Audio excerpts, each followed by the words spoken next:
மீண்டும் இயேசு கிறிஸ்துவின் நாமத்தினாலே உங்களை சத்திய நேர நிகழ்ச்சியிலே வாழ்த்தி வரவேற்கிறோம். கடந்த வாரத்துக்கு முந்தின வாரத்திலே நாம் எபிரேய நிருபத்தை படிக்க ஆரம்பித்தோம். 1ஆம் அதிகாரத்திலே இயேசு கிறிஸ்து பிதாவின் வலது பார்சத்திலே உட்கார்ந்தார். அது அவருடைய தெய்வத்துவம். சுத்திகரிப்பை உண்டு பண்ணிவிட்டார். நாம் தான், நம்முடைய கண்கள் தான் திறக்கப்பட வேண்டும், அந்த கிருபையை பற்றி கொள்ள வேண்டும் என்று பார்த்தோம். 2ஆம் அதிகாரத்திலே அவர் கை கொடுத்தார், உதவி செய்கிறார், நம்முடைய எல்லாருக்காகவும் மரணத்தை ருசி பார்த்தார், நம்மை சகோதர சகோதரிகளாக மாற்றி வைத்திருக்கிறார் என்றெல்லாம் பார்த்தோம். அது மாத்திரமல்ல, இந்த நாளிலும் நாம் 3ஆம் அதிகாரத்தை படிக்கிறோம். 3ஆம் அதிகாரத்திலே 14வது வசனம் தான் அதனுடைய கீவேர்டு. 3:14, எபிரேயர் 3:14. நாம் ஆரம்பத்திலே கொண்ட நம்பிக்கையை முடிவு பரியந்தம் உறுதியாய் பற்றி கொண்டிருப்போமாயில் கிறிஸ்துவனிடத்தில் பங்குள்ளவர்களாக இருப்போம். அழகான ஒரு வசனம். இந்த கடைசி வரியை பார்த்தீங்கன்னா, கிறிஸ்துவனிடத்தில் பங்குள்ளவர்களாக இருப்போம். ஆரம்பத்திலே கொண்ட நம்பிக்கையை முடிவு பரியந்தம் உறுதியாய் பற்றி கொண்டிருப்போமானால் கிறிஸ்துவனிடத்தில் பங்குள்ளவர்களாக இருப்போம். அப்படின்னா என்ன அர்த்தம்னா, 6வது வசனத்தை நீங்கள் பார்த்தீங்கன்னா, இந்த வசனத்தினுடைய இன்னொரு ஸ்டைலில் அது போட்டிருக்கு. கிறிஸ்துவோ அவருடைய வீட்டிற்கு மேற்பட்டவரான குமாரனாக உண்மையுள்ளவராக இருக்கிறார். நம்பிக்கையினாலே உண்டாகும் தைரியத்தையும் மேன்மை பாராட்டலையும் முடிவு பொருந்தியும் உறுதியாய் பற்றி கொண்டிருப்போமானால் நாமே அவருடைய வீடாக இருப்போம். ஸோ கிறிஸ்துவனிடத்தில் பங்கு மாத்திரமல்ல, இந்த 3ஆம் அதிகாரத்துக்கு ஒரு கீவேர்டு என்ன, நாமே அவருடைய வீடு. தேவன் தங்குற ஒரு வீடாய் நாம் மாறி இருக்கிறோம். அல்லேலூயா! எவ்வளோ ஒரு மகிமையான காரியம். நம்ம லைஃப்பில் இயேசு கிறிஸ்து செய்த மகத்தான ஒரு காரியம். இது ஒரு விசுவாசம், நம்பிக்கையினால் உண்டாகிறது. என்னுடைய சரீரம் அவர் தங்குற ஆலயம். எந்த அளவுக்கு நீங்கள் இந்த வசனங்களை படித்து எந்த அளவுக்கு ஆவியானவருடைய சத்தத்தை கேட்க பழகுறீர்களோ அந்த அளவுக்கு ஆண்டவருடைய அந்த நானே அவருடைய வீடுங்கிறது அந்த விசுவாசத்தில் உங்களுக்கு வர ஆரம்பிக்கிறது. 7ஆம் வசனத்தை பார்த்தீங்கன்னா, ஆகையால் பரிசுத்த ஆவியானவர் சொல்லுகிறபடி இன்று அவருடைய சத்தத்தை கேட்பீர்களாயில் வனாந்தரத்தில் கோபமூட்டின போதும் சோதனை நாளிலும் நடந்தது போல உங்கள் இருதயங்களை கடினப்படுத்தாதீர்கள். உங்கள் ஹார்ட்டை ஹார்டன் பண்ணிடாதீங்க. ஏன்னா வனாந்தரத்தில் அப்படி தான் நடந்துச்சு. அவருடைய சத்தத்தை கேட்டார்கள், ஆனால் அவருடைய இருதயத்திலே அதை ரியலைஸ் பண்ணல, அதாவது ரெகக்னைஸ் பண்ணல, அங்கீகரிக்கல். ஆண்டவர் பேசுகிறார்.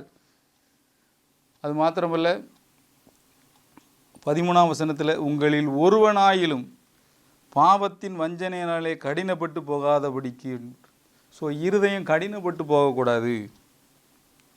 12ஆம் வசனத்தில் சகோதரரே, ஜீவனுள்ள தேவனை விட்டு விலகுவதற்கு ஏதுவான அவிசுவாசமான பொல்லாத இருதயம் உங்களில் ஒருவனுக்கும் இராதபடி. அப்போ எல்லா இடத்துலையும் பார்த்தீங்கன்னா, இந்த ஹார்ட், அந்த இருதயம் எப்படி இருக்குதோ அதை பொறுத்து தான் நம்முடைய வார்த்தை இருக்கும். இந்த இருதயத்தில் தான் ஆண்டவர் வாசம் பண்ணுறார். அங்கே அதில் தான் பிடிபட்டு நாமே அவருடைய வீடு. நம்முடைய சரீரமாகிய இந்த ஆலயத்திலே தேவன் வாசம் பண்ண விரும்புகிறார். இது விசுவாசத்தினாலே வருகிறது. 19ஆம் வசனத்தை நீங்கள் பார்த்தீங்கன்னா, 3:19 எபிரேயர், ஆதலால் அவ்விசுவாசத்தினாலே அவர்கள் அங்கே பிரவேசிக்கவில்லை அப்படின்னு போட்டிருக்கோம். அப்போ விசுவாசம் ஒன்று இருக்கிறது, அவ்விசுவாசம் ஒன்று இருக்குது. விசுவாசம் என்ன சொல்லுது? எப்பா, இது ஆண்டவர் தங்குற ஆலயம். அவிசுவாசம் என்ன சொல்லுது? இல்லை, நீ ஆண்டவருடைய பிள்ளை இல்லை, நீ பாவம் செய்கிறாய். அந்த மைண்டில் பிசாசு அந்த வார்த்தையை போடுறான். உடனே நீங்கள் என்ன செய்யணும் அப்படின்னா, ஆவியானவர் சொல்கிற அந்த சத்தம், அதாவது அந்த வசனம், இந்த வசனத்தை எழுதுனது ஆவியானவர், அந்த வசனம் சொல்கிற அந்த சத்தத்துக்கு நீங்கள் செவி கொடுக்கணும். அப்படி செவி கொடுக்கும்போது உங்கள் ஹார்ட் கடினமாகாது. உலக காரியத்துக்கு உங்கள் இருதயத்தை கடினமாக்கி தேவ காரியங்களிலே உங்களுடைய இருதயம் சென்சிட்டிவாக கவனிக்கிறதாக இருக்கும்படி நீங்கள் எப்போதுமே ரெடியாக இருக்கணும். ஏனென்றால் அவிசுவாசமும் இருதய கடினமும் அண்ணன் தம்பி மாதிரி லைஃப்பில் ரெண்டுமே நமக்கு வரக்கூடாது. விசுவாசம் இருந்தால் தான் இருதயம் உணர்வுள்ளதாக இருக்கும், சென்சிட்டிவ். காது உள்ளவன் கேட்க கடவன் மாத்திரம் இல்லை, இருதயத்தில் உணர்வடையணும், இருதயத்தில் விசுவாசிக்கணும். அந்த விசுவாச குறைவை ஆவியானவர் நிறைவு செய்கிறார். நாமே அவருடைய வீடாய் மாறுகிறோம். நீங்கள் ஒரு வசனத்தை படித்தா உங்களுக்கு ஒரு கிளாரிட்டி கிடைக்கும். யோவான் எழுதின சுவிசேஷம் 14ஆம் அதிகாரம், மிக முக்கியமான வசனம், இதுக்கு ரிலேட்டடாக உள்ள ஒரு வசனம். யோவான் 14ஆம் அதிகாரம் 23வது வசனத்தை நீங்கள் பார்த்தீங்கன்னா, இயேசு அவனுக்கு பிரதித்திரமாக, ஒருவன் என்னில் அன்பாயிருந்தால் அவன் என் வசனத்தை கைக்கொள்ளுவான், அவனில் என் பிதா அன்பாயிருப்பார். தெளிவாக இருக்கு. ஒருவன் என்னில் அன்பாயிருந்தால் அவன் என் வசனத்தை கைக்கொள்வான், அவனில் என் பிதா அன்பாயிருப்பார், நாங்கள் அவனிடத்தில் வந்து அவனோடு வாசம் பண்ணுவோம். நாமே அவருடைய வீடு. மிக முக்கியமான வசனம் இது. ஒருவன் என்னில் அன்பாயிருந்தால் அவன் என் வசனத்தை கைக்கொள்வான், அவனில் என் பிதா அன்பாயிருப்பார், நாங்கள் அவனிடத்தில் வந்து அவனோடு வாசம் பண்ணுவோம். அப்போ நம்முடைய ஒரு பெரிய பிரச்சனை இங்கே எழுதப்பட்டிருக்கிறது. என்னென்னா, நம்ம என்ன செய்யறோம்னா வசனத்தை வாசிக்கிறோம். நம்ம எல்லாரும், நானும் நிறைய நேரம் வாசிச்சிருக்கேன். வசனத்தை வாசிக்கணும், அது நல்லது, நல்ல பழக்கம். அது ஒன்று.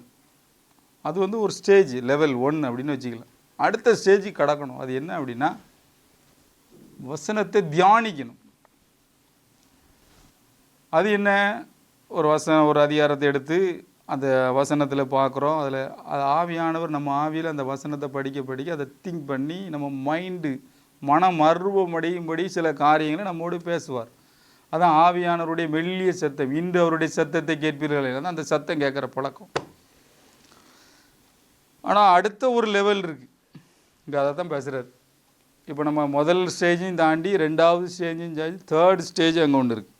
ஒருவன் என்னில் அன்பாக இருந்தால், அதாவது யோவான் 14:23, ஒருவன் என்னில் அன்பாக இருந்தால் அவன் என் வசனத்தை கை கொள்ளுவான்,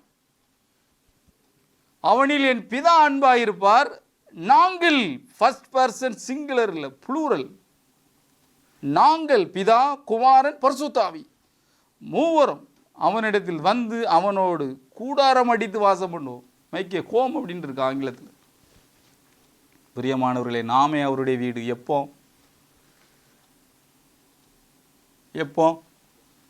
விசுவாசத்தினாலே. அவர் ஏற்கனவே உட்கார்ந்து சுத்திகரிப்பை உண்டு பண்ணி விட்டார். அவர் எனக்கு கை கொடுத்து விட்டார். இதெல்லாம் நான் விசுவாசிக்கும் போது தான் நான் அவருடைய வீடு. அது எப்படி எனக்கு தெரியுது? வசனம். இந்த வசனத்தை நான் நேசிக்கிறேன். அன்பாக இருந்தால்னு போடுறது. நம்ம ஆண்டவர் அதிகமாக நேசிக்கும் போது அந்த வசனத்தை நாம் கை கொள்ளுவோம். எப்படி கை கொள்ளுவோம்னா, அது எனக்குரியது. வாதை உன் கூடாரத்தை, அது எனக்குரியது. புரியுதா உங்களுக்கு? வியாதியஸ்தர் மேல் கைகளை வைப்பார்கள், அவர்கள் சொஸ்தம், அது எனக்குரியது. இப்படி வசனத்தை எனக்கு என்று நான் எடுக்க ஆரம்பிக்கும் போது அந்த விசுவாசத்திலே அது என்ன நடக்குன்னா, என்னுடைய இருதயத்தை சென்சிட்டிவ் ஆக்கி நான் விசுவாசித்து ரட்சிக்கப்படும்படி மாத்திரமல்ல, தேவ ஆவியானவர் எனக்குள்ளே வாசம் பண்ணத்தக்கதாக இந்த வசனம் எனக்குள்ளே கிரியைகளை நடப்பிக்க ஆரம்பிக்கிறது. நானே அவருடைய வீடாய் மாறி என்னிலிருந்து தேவ பிரசன்னம், தேவ மகிமை வெளிப்படுகிற ஒரு நபராய் நான் மாறிவிடுகிறேன். அல்லேலூயா. இதுதான் சத்திய ஒரு வார்த்தை, சத்திய வசனம். இதை கொரிந்தியருக்கு பவுல் எழுதும்போது எப்படி எழுதுகிறாருன்னு பாருங்கள். ரொம்ப அழகாக அவர் எழுதுகிறார்.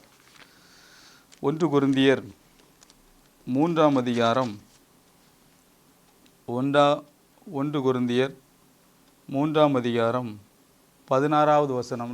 நீங்கள் தேவனுடைய ஆலயமாய் இருக்கிறீர்கள் என்றும் தேவனுடைய ஆவி உங்களில் வாசமாய் இருக்கிறதென்றும் அறியாதிருக்கிறீர்களா? ரொம்ப முக்கியம். நீங்கள் தேவ ஆலயமாய் இருக்கிறீர்கள் என்றும் தேவ ஆவி உங்களில் வாசமாய் இருக்கிறது என்றும் அறியாதிருக்கிறீர்களா? இதே டோனில் 6ஆம் அதிகாரத்துலையும் அவர் சொல்கிறார். 17-19 நீங்கள் பார்த்தீங்கன்னா 6:17, 1 கொரிந்தியர் 6:17. அப்படியே கர்த்தரோடு இசைந்திருக்கிறவனும் அவரோடு ஒரே ஆவியாயிருக்கிறான். யாரெல்லாம் ஆண்டவருடைய பிள்ளைகளோ அவங்க ஆவியும் தேவ ஆவியானவரும் ஒரே ஆவியாக மாறியிருந்தாங்க. 20ஆம் வசனத்தை படிக்க பாருங்க. உங்கள் சரீரமானது நீங்கள் தேவனாலே பெற்றும் உங்களில் தங்கியும் இருக்கிற பரிசுத்த ஆவியினுடைய ஆலயமாய் இருக்கிறதென்றும் நீங்கள் உங்களுடையவர்கள் என்றும் அறியீர்களா? கிரயத்திற்கு கொல்லப்பட்டீர்களே, ஆகையால் தேவனுக்கு உடையவர்களாய உங்கள் சரீரத்தினாலும் உங்கள் ஆவியினாலும் தேவனை மகிமைப்படுத்துங்கள்.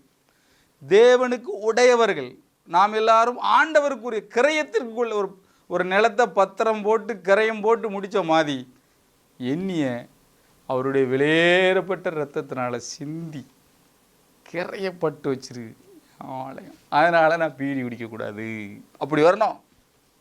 டைரெக்டாக பீடி குடிக்கக்கூடாதுன்னு நம்ம சொன்னாச்சு நான் கோவப்பட்டுருவான். இப்போ என்ன சொல்கிறோன்னா, இந்த கிருபையை நீ பற்றி கொள்ளுப்பா. என்ன கிருபை? அவர் உட்கார்ந்து சுத்திகரிப்பை உண்டு பண்ணியிருக்காரு, உனக்கு கை கொடுத்துருக்கிறாரு. இது அவருடைய ஆலயம். அதனால் கெட்ட வார்த்தை போடாத. இந்த கிருபையை பற்றிக்கொள். அவர் உன்னை நேசிக்கிறார்.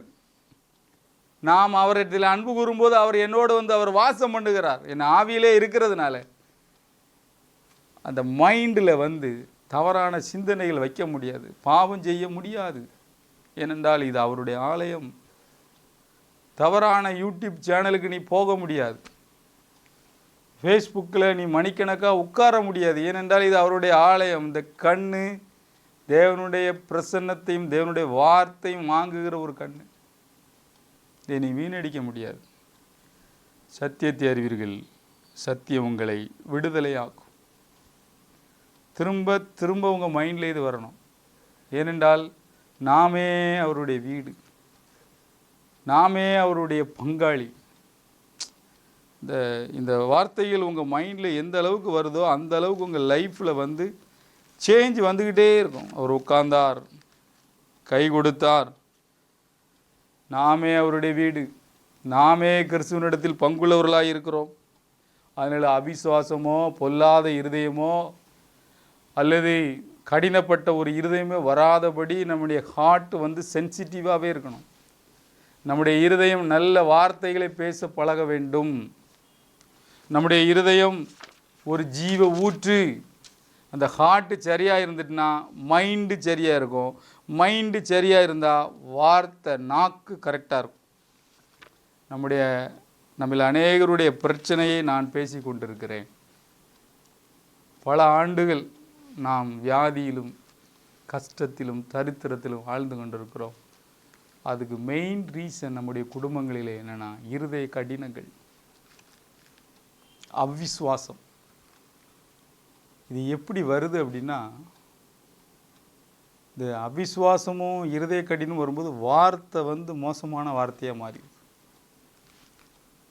நீதிமொழிகளில் ஒரு வசனம் இருக்குது பாருங்கள். நீதிமொழிகள் 4:20. என் மகனே, என் வார்த்தைகளை கவனி, என் வசனங்களுக்கு உன் செவியை சாய், அவைகள் உன் கண்களை விட்டு பிரியாதிருப்பதாக, அவைகளை உன் இருதயத்துக்குள்ளே காத்துக்கொள். செவியை சாய், கண்ணு, இருதயம், அப்படி ஸ்டெப்பாக சொல்கிறார். எப்போ அதை கேளு வசனத்தை, கண்ணு அதை பார்த்துட்டு, அவைகளை கண்டுபிடிக்கிறவர்களுக்கு அவைகள் ஜீவனும் அவர்கள் உடலுக்கெல்லாம் ஆரோக்கியம். கர்த்தருடைய வார்த்தை அது ஜீவன். ஜீவனா லைஃப், நித்திய ஜீவன், லைஃப். அதே நேரத்தில் அது உடலுக்கெல்லாம் ஆரோக்கியம். எந்த டாக்டரு இல்லைன்னா எந்த ஆட்களும் இப்படி சொல்லி கொடுக்காங்க பாருங்கள். ஏதாவது ஒரு வியாதி வந்தால் அதை செய்யுங்க இதை செய்யுங்கன்னு சொல்லுவாங்க. யாராவது ஒருத்தர் நீ நீடித்து வாழணுன்னா தகப்பனையும் தாயும் கணம் பண்ணுண்டு யார் சொல்லி கொடுக்க? கர்த்தருடைய வார்த்தை அது. அதை கை கொண்டால் நானே அவருடைய வீடாக இருப்பேனே. எங்கள் வீட்டில் அவர் வாசம் பண்ணும்போது எப்படி வியாதி நிற்க முடியும்? அது வெளியே போய் தானே ஆகணும். அவிசுவாசம் வராத, விசுவாசம் வந்துடும். இது தேவ சரீரம். வியாதிக்கு நீங்கள் எதிர்த்து நிற்பீர்கள், பாவத்திற்கு எதிர்த்து நிற்பீர்கள், தரித்திரமான காரியத்துக்கு எதிர்த்து நின்று ஒரு வேலை செய்யணும், நான் முன்னேறணும், இன்னும் அநேக காரியங்களை நான் செய்யணும், அநேக மிஷினரிகளை தாங்கணும், அநேக ஏழைகளை வாழ வைக்கணும், நான் இன்னும் அப்படி வந்துடும். விசுவாசம் இன்க்ரீஸ் ஆகும். அவர் உடலுக்கெல்லாம் ஆரோக்கியம். உங்கள் மைண்டு மறுரூபமாகட்டும். சத்தியத்தை அறிவீர்கள், சத்தியம் உங்களை விடுதலையாகும். தேவனுடைய வார்த்தையை நீங்கள் என்றைக்கு கைக்கொள்ள ஆரம்பிக்கிறீர்களோ அது உங்களுக்கு உடலுக்கெல்லாம் ஆரோக்கியம். இன்னும் பாருங்க அடுத்த வசனம், எல்லா காவலோடும் உன் இருதயத்தை காத்துக்கொள், அதிலிருந்து ஜீவ ஊற்று புறப்படும். வாயின் தாறுமாறுகளை உன்னை விட்டு அகற்றி உதடுகளின் மாறுபாட்டை உனக்கு தூரப்படுத்து. குடும்பத்தில் உள்ள அநேக பிரச்சனைக்கு காரணமே அந்த நாக்கு தான். அந்த நாக்கு ஏன் சரியா இல்லைன்னா இருதய கடினம். இருதயத்தில் அதை போட்டிருக்கு, எல்லா காவலோடு உன் இருதயத்தை, இந்த போலீஸ் சுற்றி நின்று காவல் காக்கிற மாதிரி உன் இருதயத்தை காத்துக்கொள். இந்த நாக்கு ரொம்ப ரொம்ப முக்கியம், ரொம்ப ரொம்ப ரொம்ப முக்கியம். ஏனென்றால் நம்ம எல்லாருக்கும் தெரிஞ்ச ஒரு வசனம் இருக்குது, அதை நம்ம படிக்கணும். இப்போ எல்லாரும் எடுங்க பார்ப்போம். நீதிமொழிகள் 16ஆம் அதிகாரம், நீதிமொழிகள் 16:24. இனிய சொற்கள் தேன்கூடு போல் ஆத்மாவுக்கு மதுரமும் எலும்புகளுக்கு ஔஷதம்.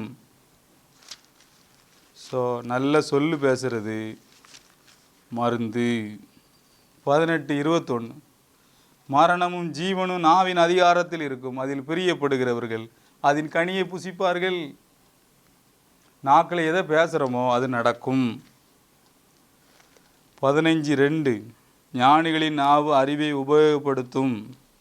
4ஆம் வசனம், நீதிமொழிகள் 15:4. ஆரோக்கியமுள்ள நாவு ஜீவ விருட்சம். ஆரோக்கியமுள்ள நாவு ஜீவ விருட்சம்.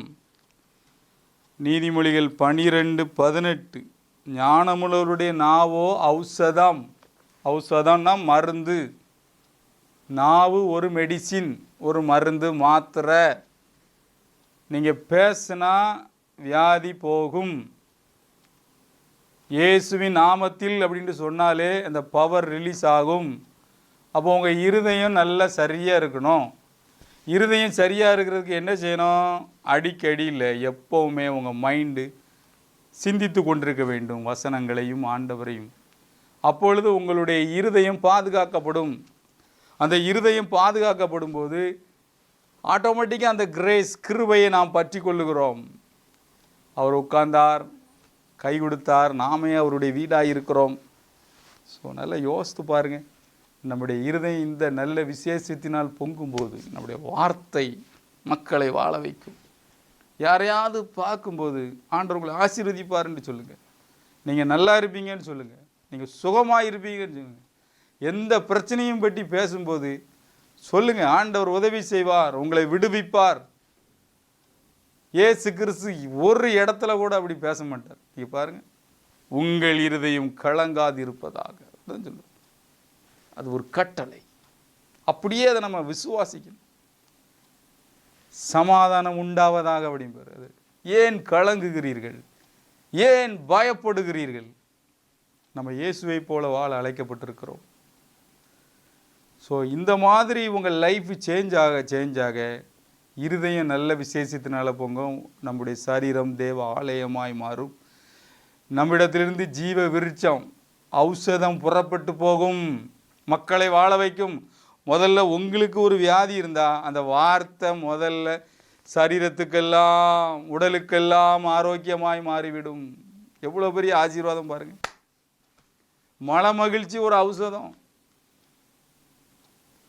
சந்தோஷமாகவும் மகிழ்ச்சியாக இருக்கிறது உங்கள் ப்ரெஷரையும் சுகரையும் நார்மலுக்கு கொண்டு வந்துடும்.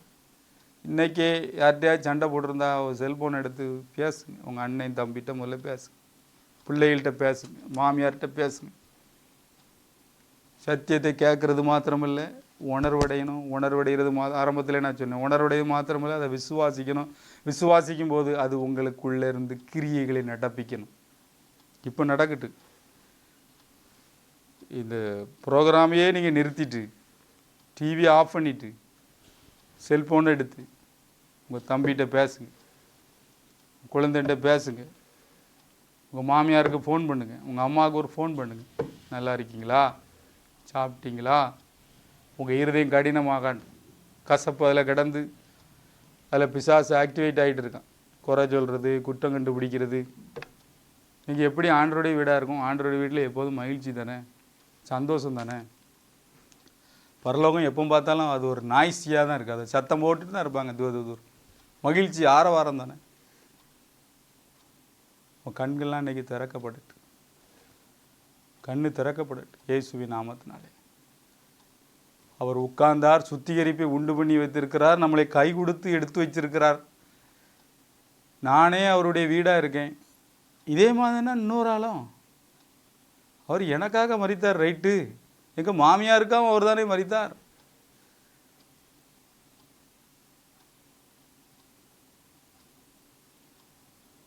உங்கள் வாழ்க்கையிலே இந்த நற்செய்தி, இயேசு சிலுவையிலே செய்த காரியங்கள், கிருபையை பற்றி கொள்ள கடவுள்னா ஒரு விளையாட்டு கிடையாது. நல்ல நடக்கையிலே நாம் காண்பிக்க அழைக்கப்படுகிறோம். தேசம் எதிர்பார்க்கிறது. ஒரு தேவ பிள்ளை, தேவனுடைய வீடாக இருக்கிற தேவ பிள்ளை பிசாசுக்கு இடம் கொடுக்க முடியாது. கசப்புள்ள ஒரு நபராய் வாழ முடியாது.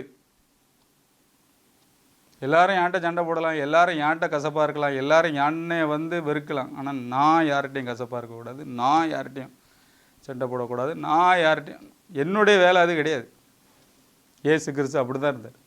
சிலுவையிலே அவரை குத்தினார்கள், சிலுவையிலே நண்பன் துரோகியானான், காட்டி கொடுத்தான், கூட இருந்தவங்களே குழி பறித்தார்கள், எல்லாம் நடந்துச்சு. இயேசு அப்படி கிடையாது. நாம் அப்படி தான் இருக்கணும். அவர் நடந்தபடியே தானும் நடக்க கடவன். பிரதர், என்னால் மன்னிக்கவே முடியல பிரதர். அதான் 12ஆம் அதிகாரத்தில் அவர் எழுதுறார், கிருபையை பற்றி கொள்ள கடவோ, நாம் பாவிகளாய் இருக்கையில் கிறிஸ்து நமக்காக மரித்ததினாலே. நான் துரோகியாக இருந்தேன், நான் அவரை தேடவே இல்லை, அவர் என்னை தேடி வந்தார். அப்போ நானும் அதே அன்பை பிறருக்கு காட்ட வேண்டுமல்லவோ. உங்கள் பரமபிதா அவர் நல்லோர் மேலும் தீயோர் மேலும் நன்றி அறிதல் இல்லாதவர்களுக்கும் துரோகிகளுக்கும் நன்மை செய்கிறார். நான் அவருடைய பிள்ளைலாம், நானும் நன்றி அறிதல் இல்லாதவர்களுக்காக. ஒருவேளை உங்கள் குடும்பத்துக்கு நீங்கள் 10-20 வருஷம் எல்லாத்தையும் நீங்கள் தான் செய்திருப்பீங்க. ஆனால் யாருமே உங்களை நினச்சிருக்க மாட்டாங்க. பிள்ளைகள் வளர்ந்த உடனே உங்களை கலட்டி விட்டுருவாங்க. அசட்டை பண்ணப்பட்டிருக்கலாம், நீங்கள் எண்ணாமல் போயிருக்கலாம். இன்றைக்கி ஒரு நல்ல செய்தி, சிலுவையின் அன்பை காட்டுவதற்கு ஆண்டவர் உங்களை அழைக்கிறார். துரோகிகளுக்கு நன்மை செய்யும்படி இயேசுவை பின்பற்ற நாம் அழைக்கப்படுகிறோம். ஏனென்றால் நாமே அவருடைய வீடு. இயேசு உயிர் தெழுந்த உடனே பிலாத்து வீட்டுக்கோ ஏறாத வீட்டுக்கோ போகல. அதே அன்பு அந்த முழுவல் அன்பு, ஹோல் அன்பு தேடி வருகிறார். Do you love me? நீ என்னை நேசிக்கிறாயா? உயிர் தெழுந்த ஆண்டவர் கேட்ட கேள்வியில் அது ஒரு கேள்வி. நான் உன்னை நேசிக்கிறேன், தேடி வந்திருக்கேன் அப்படின்னு. பிரியமானவர்களே, இந்த அன்பு தான் நம்மளை ஊழியம் செய்ய வைக்கணும். இந்த அன்பு தான் நம்மளை வேதம் வாசிக்க வைக்கணும். இந்த அன்பு தான் என்னை ஆண்டவரோடு தொடர்பு கொள்ள வைக்கணும். கடமைக்காக வேதம் வாசிக்கிறது, எரிச்சலில் முழங்கால் போட்டு ஜெபம் பண்ணுறதெல்லாம் இன்னையோட அடியோடு நிறுத்தியிருக்கு. எனக்குள்ள ஆவியானவர், அவருடைய வீடு, நான் ஆசையாக அவர்கிட்ட உட்காந்துருப்பேன். இந்த வேதம் படிக்கிறது எனக்கு இன்பமாக மாறிட்டு, ஜெபிக்கிறது எனக்கு ஒரு ப்ரொசீஜர் கிடையாது, அது ஒரு தேவ உறவாக மாறிவிட்டு. மணிக்கணக்காய் அவருடைய பாதத்தில் உட்கார்ந்துருக்கிறேன். ஏனென்றால் இது அவர் தங்குற ஆலயம். இந்த ஹார்ட்டில் எப்போதும் அந்த பலிபீடத்தில் நெருப்பு எரிஞ்சிக்கிட்டே இருக்கும். 24 hours ஆன்லைனில் நான் ஆண்டவரோடு இருக்கிறேன்.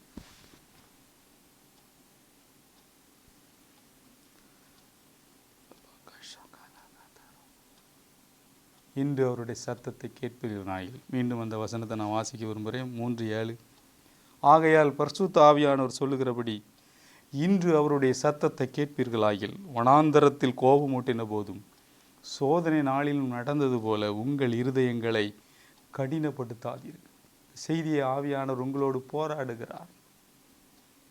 அதே அந்த ஜனங்களுக்கு அற்புதங்கள் நடந்தது, அதிசயங்கள் நடந்தது. செருப்பு தேயல, கால் வலிக்கல, கால் வீங்கல. 40 வருஷம் பயங்கரமான அதிசயம், அற்புதம் எல்லாம் ஓகே. ஆனால் அந்த ஜனங்களுடைய மனங்கள் மாறவில்லை, இருதயம் மாறவில்லை. அவர்கள் பொல்லாத இருதயம் உள்ளவர்களாய் அவிசுவாசத்திலே அவர்கள் யாரும் பிரவேசிக்கவில்லை. இது எச்சரிப்பு உண்டாகும்படி நமக்கு எழுதப்பட்டிருக்கு. பிரியமானவர்களே, இன்னைக்கும் அதே மாதிரி தான். அவர் உட்கார்ந்தார், சுத்திகரிப்பை உண்டு பண்ணி உட்கார்ந்து இருக்கிறாரு. நீங்கள் எப்படி பாவத்தில் வாழ முடியும்? அவர் கை கொடுத்தார், தூக்கி நிறுத்தி வைத்திருக்கிறார். நீங்கள் எப்படி பிறரை கை தூக்காமல் இருக்க முடியும்? உன்னை போல் பிறனை நேசி அல்லவா? உங்களுடைய சொந்த சகோதரன் விழுந்து கிடக்கும் போது நீங்கள் எப்படி தூக்காமல் இருக்க முடியும்? எப்படி உங்களுடைய இருதயத்தை கடினப்படுத்துகிறீர்கள்? செய்தியை கேட்பது மாத்திரமல்ல, உணர்வடைய வேண்டும், விசுவாசிக்க வேண்டும். இது கர்த்தருடைய வார்த்தை, மெய்யா இது தேவனுடைய வசனம் என்று நீங்கள் இன்று எடுத்து உங்கள் வாழ்க்கையை சேஞ்ச் பண்ணுங்க. உங்கள் லைஃப் அடியோட மாறிடும். நிலையிலிருந்து நீங்கள் ஒரு ஆலயம், இது ஒரு தேவ ஆலயம். இங்கே தேவன் வாசம் பண்ணுகிறார். நாங்கள் வந்து வாசம் பண்ணுவோம் என்கிறார். வசனத்தை வாழ்க்கையிலே கைக்குள்ள கைக்குள்ள கைக்குள்ள ஏன் ஆவியில் அவர் ஆவி ஜாயிண்ட் ஆகி நாங்கள் எப்போதுமே ஆன்லைன் 24 hours. என் லைஃபே டோட்டல் சேஞ்ச். நான் எங்கே நின்னாலும் தேவனுடைய பிரசன்னத்தை கடத்துகிறவனாக இருக்கிறேன். 3ஆம் அதிகாரம் 14ஆம் வசனத்தை நான் திரும்பவும் வாசிக்க ஆரம்பிக்கிறேன். நாம் ஆரம்பத்திலே கொண்ட நம்பிக்கையை முடிவு பரியந்தம் உறுதியாய் பற்றி கொண்டிருப்போமாயினில், இந்த விசுவாசத்தை நம்பிக்கையும் உறுதியாக நம்ம பற்றி கொண்டோமானால் கிறிஸ்துவனிடத்தில் பங்குள்ளவர்களாயிருப்போம். மீண்டும் போட்டிருக்கு, இன்று அவருடைய சத்தத்தை கேட்பீர்களாயில் கோபமூட்டுதலில் நடந்தது போல உங்கள் இருதயங்களை கடினப்படுத்தாதீர்கள். கடைசி வசனம், ஆதலால் அவிசுவாசத்தினாலே அவர்கள் பிரவேசிக்கவில்லை. இயேசுவின் நாமத்தினாலே உங்களுடைய அவிசுவாசமும் கவலையும் வெளியே போகட்டும். இந்த வசன விசுவாசம் உங்களுக்குள்ளே இயேசுவின் நாமத்தில் உண்டாகட்டும். யாரை குறித்தும் கடினப்படாதீர்கள். இந்த பூமியிலே நாம் ஒன்று கொண்டு வந்ததில்லை, கொண்டு போக போகிறதும் இல்லை. கொஞ்ச நாள் இருக்க போகிறோம், ஆனால் 120 வயசு வரை இருப்போம். வாழும் வரை பிறருக்கு ஆசீர்வாதமாய் வாழ்வோம், அநேகரை உருவாக்குவோம். நாமே அவருடைய வீடாக இருப்போம். அவர் உட்கார்ந்தார், கை கொடுத்தார். இந்த வெளிச்சத்தை பிறருக்கும் நாம் கொடுக்க வேண்டும். ஆண்டவர் நம்மளை விரும்புகிறார். எத்தனையோ பேருக்கு இந்த ஜேடிகே டிவி பார்க்குறதற்கு அல்லது இந்த ப்ரோக்ராமை பார்க்குறதுக்கு யூடியூப் வழியாக வாய்ப்பு இல்லை. உங்களுக்கு ஆண்டவர் கொடுத்திருக்கிறார், உங்களை நேசிக்கிறார். இந்த சத்தியத்தை அறியும்படி உங்கள் கண்களை திறக்கிறார். நீங்கள் அடக்கி வைக்க முடியாது, இருமாப்பா இருக்க முடியாது, இருதய கடினத்தில் இருக்க முடியாது. கல்வாரியின் அன்பை எண்ணும்போது கண்கள் கலங்க வேண்டும். வெளியேறப்பட்டவனாய் என்னை மாற்ற வெளியேறப்பட்ட இரத்தம் சிந்தி இருக்கிறார். தலைகளை தாழ்த்தி நாம் ஜெபிப்போம். ஆண்டவரே, நீர் சுத்திகரிப்பை உண்டு பண்ணி உட்கார்ந்தீர். கிறிஸ்து எங்களுக்காக உட்கார்ந்திருக்கிறார். ஆண்டவரே, எங்களை கைகூழ்த்தி தைதூக்கி எடுத்த கிறிஸ்துவுக்காக நன்றி செலுத்துகிறோம். ஆண்டவரே, நாங்களே வீடாக இருக்கிறோங்கிற உணர்வை இந்த நாளிலே தந்து விட்டீர். ஆண்டவரே, இயேசுவின் நாமத்தினாலே எல்லா கசப்புகளும் ஆண்டவரே வேரோடு பட்டு போவதாக. ஆண்டவரே, தெய்வீக பிரசன்னமும் தெய்வீக சமாதானமும் ஒவ்வொரு வீட்டையும் நிரப்புகிறபடினாலே நன்றி. ஆண்டவரே, ஜீவ ஊற்று புறப்படுகிறபடினாலே, நாவு ஔஷதமாய் மாறிவிட்டபடினாலே நன்றி. ஆண்டவரே, எல்லா கணத்தையும் மகிமையும் உமக்கே செலுத்தும். இயேசு கிறிஸ்து மூலம் வேண்டுகிறோம் நல்ல பிதாவே. ஆமேன், ஆமேன்.